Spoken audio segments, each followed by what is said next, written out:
আচ্ছা ওয়াইফাই এর বিলটা কত? কত? 500। আরে রাহস না, নিম্নে ধরস না বাবা, নিম্নে ধরস না বাবা। আচ্ছা 700 বা 600। তাহলে ডিশ বিল 300, এই দিতে ধরেন না 700, 7 আর 3 কত? তাহলে মাসে কত দিলেন? আচ্ছা 12 মাসে কত? 12 মাসে কত?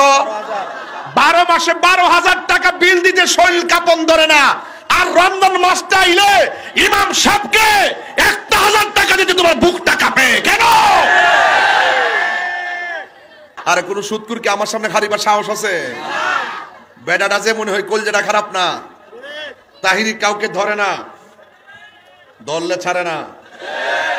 তাহিরি কাউকে এমনে ধরে না। তুমি মসজিদে এসে ফুদ্দারি করো, মসজিদে এসে ইমাম সাহেবের যার দমক মারো, 10টা বেতন দাও না 20টার দমক মারো, বাবাত গুড়া সাফা মারতেইব। বেটা ইমাম সাহেব হইল সমাজে সবচাইতে বড় নেতা, তাকে সম্মান দিয়ে কথা বলতে হবে, মুয়াজ্জিনকে সম্মান দিয়ে কথা বলতে হবে, ইমাম সাহেবকে সম্মান দিয়ে কথা বলতে হবে, তাকে ইনসাফ করে বেতন দিতে হবে। দেখেন কি হলো আমার দেশের অবস্থাটা দেখেন। এই কথা কেউ কয় না, সাহস পায় না বাবা, ওরা সাহসে কুলায় না দিকে কয় না। আরে ডিশের বিল কত মাসে? 300। কথা কোন 300? এবারে ঠিক আছে 100 বলে না পারলে বয়ে থাক যা। ডিশের বিল কত? 300 দিনে না মাসে? আচ্ছা ওয়াইফাই এর বিলটা কত? কত? 500। আরে রাহস না, নিম্নে ধরস না বাবা, নিম্নে ধরস না বাবা। আচ্ছা 700 বা 600। তাহলে ডিশ বিল 300, এই দিতে ধরেন না 700, 7 আর 3 কত? তাহলে মাসে কত দিলেন?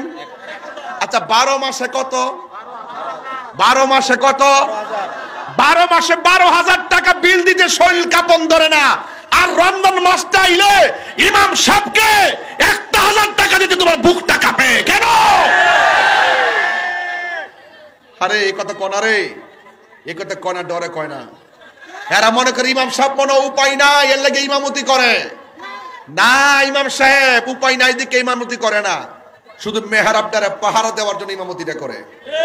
নাইলে ইমাম সাহেবের সেই শরীরটা আসিন, এ সিনজি চালাইলেও মাসে 20,000 টাকা রুজি করতে পারবো, মাছ বেচলে 50,000 টাকা রুজি করতে পারবো, সিনজি চালাইলেও 10,000 টাকা রুজি করতে পারবো।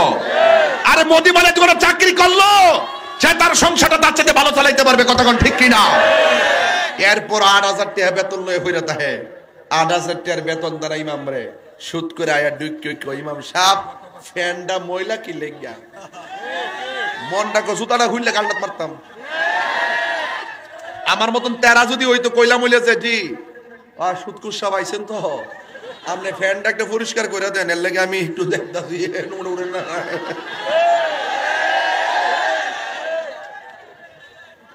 কি হবে আলেম হয়ে ইমাম সাজে সমাজেতে, যদি না হক কথা উচ্চ সুরে না বলিতে। কি হব? আপনি কষ্ট নিয়েন না, আমি তো হক কথা কইতাছি, আবার কয়েন না যে আমি উল্টা পাল্টা ওয়াজ করতেছি। পরিষ্কার কথা, যেই ব্যক্তি সুদ খাইব, রাসূল বলছেন যেই ব্যক্তি সুদ খাইব, কইতাম নি রাসূল বলছেন যেই ব্যক্তি সুদ খাইব, সুদখোরের 70টা গুনাহ, এর মধ্যে সর্বনিম্ন গুনাহ হইল নিজের মায়ের সঙ্গে জিনা করা।